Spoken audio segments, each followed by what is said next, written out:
Hello students, good morning all of you. Today we will discuss our topic electron gain enthalpy and variation in electron gain enthalpy. ठीक है, तो आज जो हमारा main focus रहेगा वो वेरिएशन पे रहेगा. हम अपनी लास्ट वीडियो में इलेक्ट्रॉन गेन एंथैल्पी को समझ चुके हैं. इलेक्ट्रॉन गेन एंथैल्पी और इलेक्ट्रॉन एफिनिटी में क्या रिलेशन था, कहां पर डिफरेंस है, वो सब कुछ देख चुके हैं.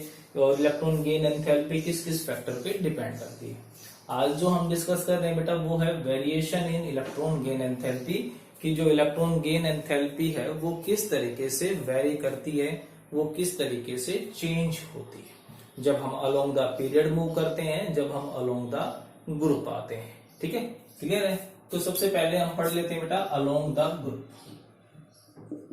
अलोंग द ग्रुप तो सिंपल सी बात है, जब हम टॉप से बॉटम की तरफ आते हैं तो क्या होता है, सिंपली साइज बढ़ता है, शील्डिंग इफेक्ट बढ़ता है, साथ में प्रोटॉन बढ़ते हैं. बट जो डोमिनेंट फैक्टर होता है वो हमेशा कौन सा होता है, increase in size and shielding effect. तो साइज बढ़ने से, शील्डिंग इफेक्ट बढ़ने से क्या होगा, इनकमिंग इलेक्ट्रॉन एंड न्यूक्लियस के बीच में अट्रैक्शन कम होगा और उसकी वजह से वो इलेक्ट्रॉन को जल्दी से अट्रैक्ट कर ही नहीं पाएगा. That is electron negative electron gain enthalpy reduces, कि जो नेगेटिव इलेक्ट्रॉन गेन एंथैल्पी है वो क्या हो जाएगी बेटा, डिक्रीज हो जाएगी, रिड्यूसेस हो जाएगी. ठीक है, तो सिंपल सी बात है, as we move down the group, as we move down the group, the negative electron gain enthalpy continuously decreases due to decreasing the effective nuclear charge. ठीक है, इफेक्टिव न्यूक्लियर चार्ज जो है उसमें सारी चीजें हमने कंसीडर कर दी. हमने उसमें न्यूक्लियर चार्ज भी कंसीडर कर लिया, उसमें हमने शील्डिंग इफेक्ट भी कंसीडर कर लिया. ठीक है, तो कहता है कि भाई जब हम डाउन द ग्रुप आते हैं तो जो इफेक्टिव न्यूक्लियर चार्ज है वो डिक्रीज हो जाता है. ठीक है, ड्यू टू दिस और इसकी वजह से क्या होगा, the incoming electron, due to this the incoming electron experience less attraction towards incoming electron, towards nucleus. ठीक है, तो इससे क्या होगा, जो इनकमिंग इलेक्ट्रॉन है वो बहुत ही कम अट्रैक्शन एक्सपीरियंस या फील करता है, और जिसकी वजह से वो जो न्यूक्लियस है या वो एटम है इलेक्ट्रॉन्स को गेन ही नहीं कर पाएगा. इसका मतलब क्या होगा कि जो इलेक्ट्रॉन गेन एंथैल्पी होगी, नेगेटिव इलेक्ट्रॉन गेन एंथैल्पी, वो क्या हो जाएगी, रिड्यूस. बिल्कुल सिंपल सी बात है ना. अगर जैसे कि अगर मैं बात करूं नेगेटिव इलेक्ट्रॉन गेन एंथैल्पी की, किस की, क्लोरीन, ब्रोमीन और आयोडीन. तो सबसे negative electron gain enthalpy, negative की बात कर रहा हूं, तो सबसे ज्यादा किसकी भी, क्लोरीन, फिर ब्रोमीन, फिर आयोडीन. डाउन द ग्रुप जा रहा हूं तो वैल्यू क्या होगी बेटा, लगातार डिक्रीज हो रही है. बट इसके अंदर भी कुछ एक्सेप्शंस हैं जो बहुत ही इंपॉर्टेंट है, जो कि पूछे जाते हैं. ठीक है, कुछ एक्सेप्शंस हैं यहाँ पर जो कि एग्जाम्स में पूछे भी जा सकते हैं. तो क्या है वो एक्सेप्शंस, देखो. तो जो मेनली एक्सेप्शन है वो एक ही है कि generally the negative electron gain enthalpy of third period elements is larger than second period elements. ठीक है, जो हम भी ऊपर ग्रुप में चल रहे थे, डाउन द ग्रुप आ रहा हूं, first period, second period, third period, तो थर्ड पीरियड नीचे आएगा. तो थर्ड पीरियड नीचे आने का मतलब क्या होगा कि भाई उसकी नेगेटिव इलेक्ट्रॉन गेन एंथैल्पी कम होनी चाहिए. बट क्या था कि जर्नली ऐसा देखा गया कि जो थर्ड पीरियड है उसकी negative electron gain enthalpy second period element से ज्यादा होती है. अगर मैं एग्जांपल की बात करूं तो negative electron gain enthalpy chlorine की फ्लोरीन से ज्यादा है. ठीक है, मतलब कि जो most atom having the atom having maximum electron gain enthalpy is chlorine. ठीक है। तो जो इलेक्ट्रॉन गेन एंथैल्पी सबसे ज्यादा फ्लोरीन की नहीं होती है, वो सबसे ज्यादा किसकी होती है बेटा, क्लोरीन की होती है। ऐसे ही अगर मैं बात करूं ऑक्सीजन और सल्फर में, तो सल्फर की ज्यादा होती है। अगर मैं बात करूं नाइट्रोजन और फॉस्फोरस की, तो फॉस्फोरस की ज्यादा होती है। तो ऐसा क्यों हो रहा है, ऐसा क्या लॉजिक हो गया कि भाई सेकंड से थर्ड पीरियड में प्रॉब्लम होगी, बाकी सब कुछ नॉर्मल है, बाकी सब कुछ नॉर्मल है, तो ऐसा क्यों हुआ? तो उसका बेटा मेन लॉजिक क्या होगा, तो उसका रीजन क्या होगा, दिस इज बिकॉज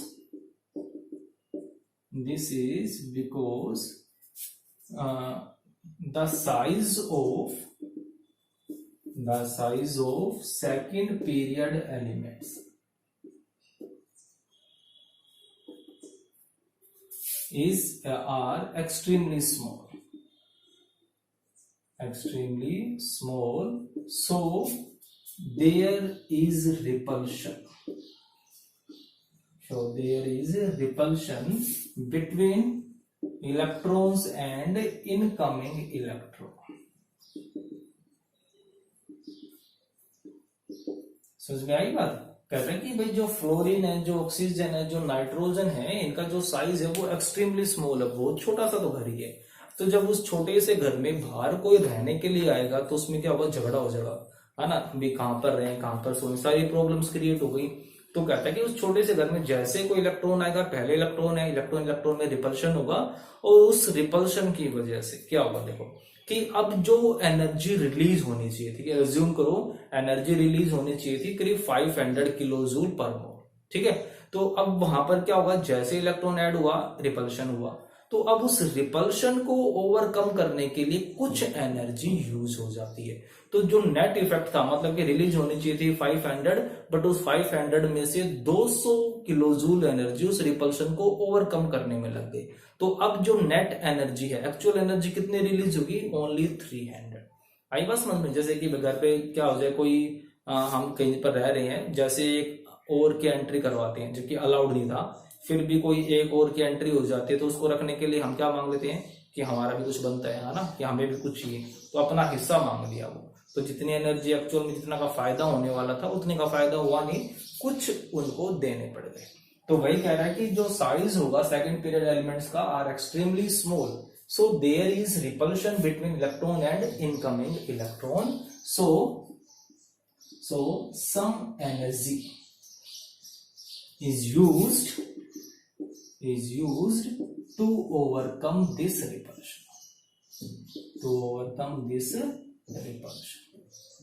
आई बस समझ में? तो ये मेन रीजन होता है जिसकी वजह से सेकंड पीरियड एलिमेंट्स की जो इलेक्ट्रॉन गेन एंथैल्पी होती है वो कम हो जाती है। क्या रह जाएगा ना? तो सिंपल सा लॉजिक है, ये आपने अपने दिमाग में रखना है कि भैया ऐसा क्यों हो जाता है। अब उसके बाद हम अपने नेक्स्ट करते हैं वेरिएशन इन पीरियड्स, ठीक है। तो बस ग्रुप में जो मेनली था वही एक यही एक्सेप्शन है।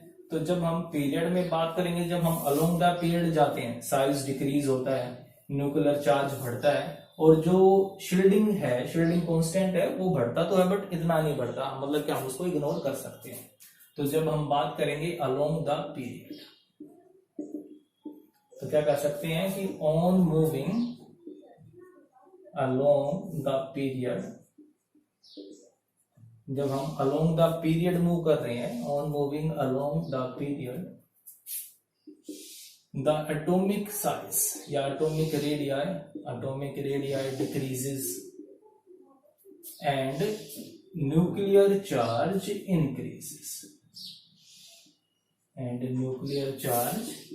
increases, thus the incoming electron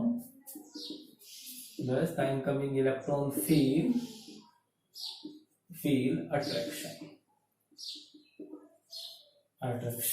and thus gain of electron becomes easy,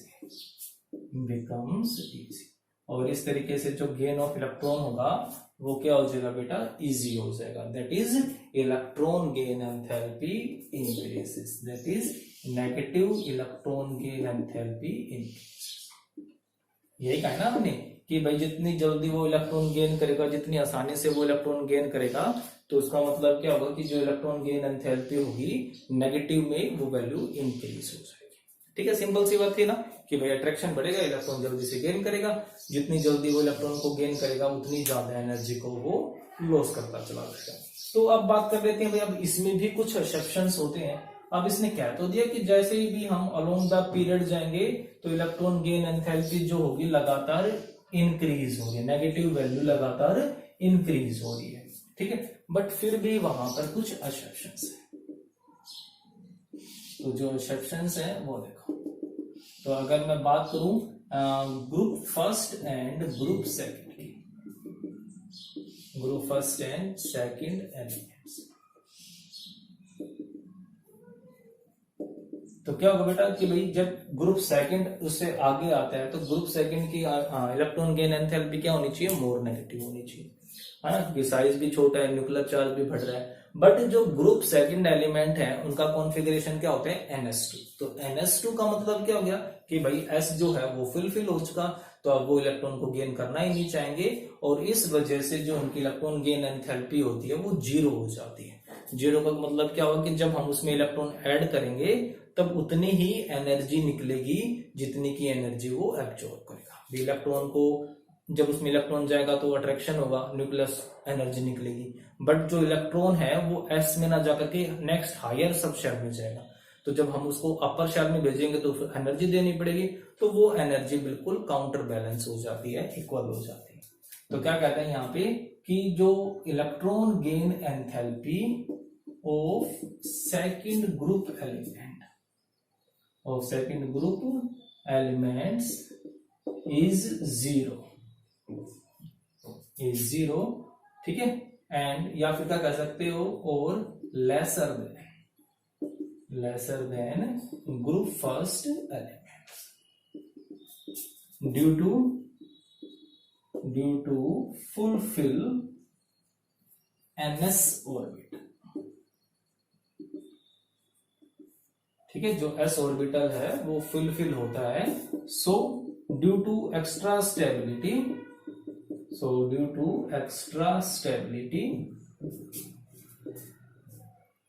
they do not gain electron easily।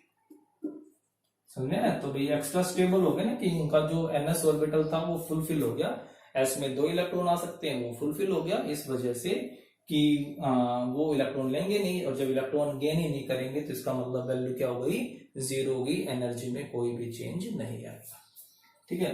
Next बात करते हैं हम ग्रुप 14 एंड 15 एलिमेंट्स। तो फिर से क्या होगा कि जो ग्रुप 15 है मतलब कि नाइट्रोजन फैमिली, उसकी इलेक्ट्रॉन गेन एंथैल्पी फिर से क्या हो जाती है, लगभग 0 हो जाती है, या फिर ये कह लो कि 14 वालों से कम होती है, ठीक है। Negative electron gain enthalpy of group 15 is lesser than negative electron gain enthalpy of group 14, या ये कह सकते हैं कि group electron gain enthalpy of group 15 is nearly 0, ठीक है, कि जो ग्रुप 15 के इलेक्ट्रॉन्स होंगे उनकी जो इलेक्ट्रॉन गेन एंथैल्पी होगी वो कितनी होगी बेटा, वो 0। तो उसके पीछे लॉजिक क्या होगा, due to half fill stable electronic configuration, है ना, सिंपल सा रीजन है। तो this is due to half filled stable electronic configuration, half filled stable electronic configuration, this is due to half fill stable electronic configuration of group 15 elements. So they have no tendency to gain electron, ठीक है। तो इसलिए उनके पास कोई tendency, कोई क्षमता होती ही नहीं कि भाई वो इलेक्ट्रॉन गेन करे, वो क्यों गेन करेंगे, ठीक है। तो फिर जैसे जैसे अब हम ग्रुप 15 से 16 पे जाएंगे, बढ़ेगी 17 की मैक्सिमम होती है हैलोजेंस की इलेक्ट्रॉन गेन एंथैल्पी सबसे ज्यादा, क्योंकि उन्हें स्टेबल होने के लिए सिर्फ एक इलेक्ट्रॉन चाहिए, तो उस एक इलेक्ट्रॉन के लिए बहुत स्ट्रॉन्ग अट्रैक्शन होता है, या ये कह लो कि न्यूक्लियर चार्ज मैक्सिमम होता है, तो तो वो एक इलेक्ट्रॉन को बहुत जल्दी गेन कर लेते हैं। ठीक है, और हैलोजन में भी सबसे ज्यादा किसकी होती है? क्लोरीन की, क्योंकि फ्लोरीन की कम क्यों हो गई? क्योंकि फ्लोरीन का साइज छोटा था, इसलिए वहां पर क्या होता है बेटा? रिपल्शन होता है। तो उस रिपल्शन की वजह से उसकी जो इलेक्ट्रॉन गेन एंथैल्पी है थोड़ी सी कम हो जाती है। फिर हम बात कर लेते हैं exception, electron gain enthalpy of noble gases. तो जो नोबल गैसेस हैं, हीलियम, नियोन, आर्गन, क्रिप्टन, जिनन और रेडोन, रेडोन को तो छोड़ देते हैं, रेडियो एक्टिव होता है, तो जिनन तक। तो जो इलेक्ट्रॉन गेन एंथैल्पी होती है नोबल गैसेस की, वो होती है बेटा पॉजिटिव। तो पॉजिटिव का मतलब तो क्या हो गया कि उनमें अगर हमें इलेक्ट्रॉन ऐड करवाना है तो एनर्जी देनी पड़ेगी। तो और एनर्जी हमें क्यों देनी पड़ती है?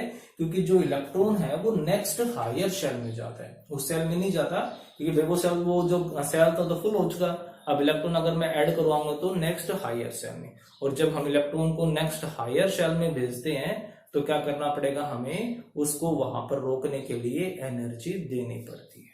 ठीक है, तो क्या कहते हैं कि electron gain enthalpy of noble gases is positive, that is endothermic process, that is endothermic. ठीक है, this is because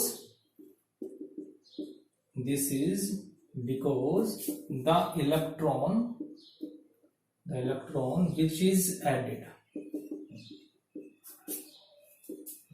goes to next higher shell, goes to next higher shell। जो इलेक्ट्रॉन हम ऐड करवा रहे हैं वो कहां पर जाएगा बेटा? नेक्स्ट हायर सेल में जाएगा। So that electron do not feel any attraction। So to hold that electron energy is required। ठीक है, इसलिए इस इलेक्ट्रॉन को रोकने के लिए क्या चाहिए बेटा? एनर्जी चाहिए, एनर्जी रिक्वायर्ड होगी। इस वजह से इनकी जो इलेक्ट्रॉन गेन एंथैल्पी होती है नोबल गैसेस की, वो क्या होती है? वो पॉजिटिव होती है। ठीक है, नेक्स्ट हम बात कर लेते हैं सक्सेसिव इलेक्ट्रॉन गेन एंथैल्पी, कि भाई जो सक्सेसिव इलेक्ट्रॉन गेन एंथैल्पी होती है वो एक्चुअल में होती क्या है। तो जैसे हमने सक्सेसिव आयोनाइजेशन एनर्जी पढ़ी थी, वैसे क्या होती है successive electron gain enthalpy. Successive electron gain enthalpy. ठीक है, तो कैसे डिफाइन करूंगा? The energy change when continuously electron added to a given species। ठीक है, मैंने एटम वर्ड यूज नहीं किया ना, क्यों यूज नहीं किया? क्योंकि एक इलेक्ट्रॉन लेते ही वो अनायन बन जाएगा, अब फिर उस अनायन में इलेक्ट्रॉन ऐड होंगे।